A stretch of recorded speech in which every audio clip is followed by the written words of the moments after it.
বাবা এদিকে আসো।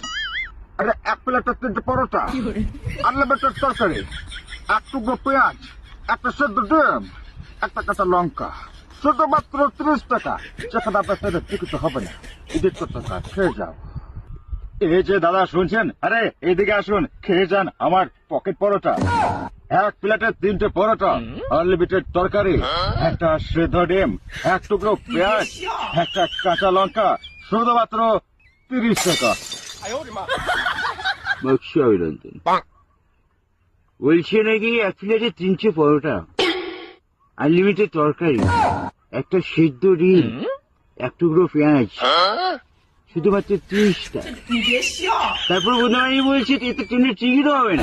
তুমি ছাগল সারা, এখানে তোমার গান হয়ে গেছে, এখানে তোমার গান হয়ে গেছে। সারাক্ষণ বোকাচ্ছে তুমি কি করছো ইউটিউবে এসে, তোমার শিক্ষার অভাব আছে। এগুলো আমি বলিনি, এই রোদ্দুর হয়ে বলছি, বুঝতে পারলি রাজদা?